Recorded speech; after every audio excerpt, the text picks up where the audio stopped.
ये कहानी दो भाइयों की है जो कॉलेज से अपने घर की ओर जा रहे थे। उनके घर को जाने का एक जंगल का और एक साफ सफाई रास्ता पड़ता था। बड़े भाई ने जंगल से जाने को तय किया, पर छोटे भाई ने उसे मना करते हुए कहा, भैया मैंने सुन रखा है इस जंगल में भूत प्रेत और चुड़ैलों का साया है, कृपया यहाँ से ना जाए। बड़े भाई ने उसका मजाक उड़ाते हुए कहा, चल छोटे तू फट्टू है, क्यों डर रहा है, मैं हूं ना, चल देखते हैं। उसके लाख मना करने के बावजूद भी बड़ा भाई नहीं माना और उसी रास्ते से वो चल पड़ा।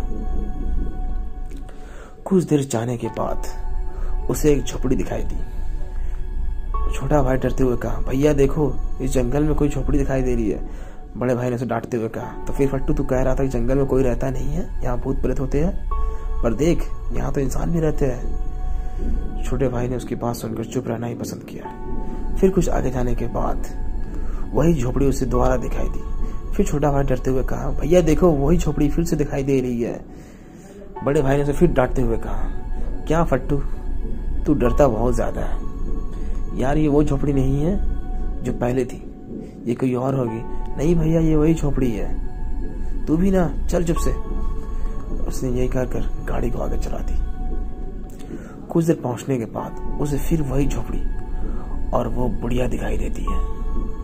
उसका बाद इस बार दोनों ही डर जाते हैं। डरते हुए उसने कहा, छोटे भाई ने कहा, तू सही कह रहा था, लगता है आज हम मरने वाले हैं। छोटे भाई, भैया मैं पहले ही कह रहा था, आप ही ने मेरी बात नहीं मानी।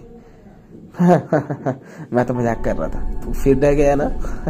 ये कहते हुए उसने बात टाल दी और छोटा भाई उसका रोने लगा। छोटे भाई ने कहा, भैया ही नहीं, आज हम मरने वाले हैं, ये वही बुढ़िया है जिसकी झोपड़ी हमने पिछले देखी थी।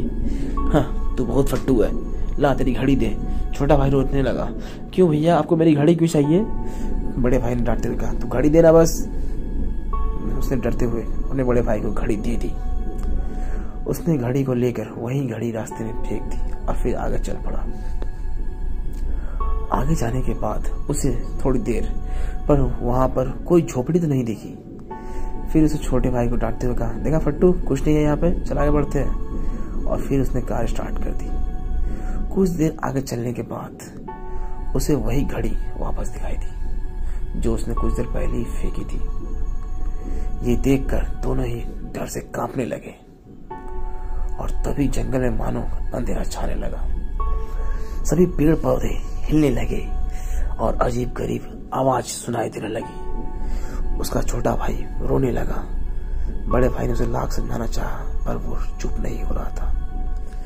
उसके समझाने के बाद वो दोनों को समझ में आया कि आज हमारी जान खतरे में है। वो फिर कुछ करके छोटा भाई उसका रोना चालू ही कर रहा था।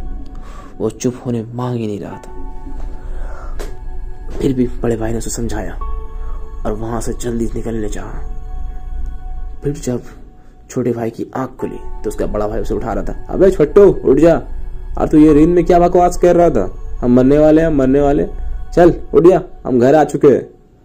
पागल कहेगा, तो क्या बड़बड़ा रहा था? ये देख कर कि छोटा भाई कि वो घर पहुंच चुका है, वो अपने ऊपर ही हंसा और उसकी घड़ी वही हाथे में थी उसकी।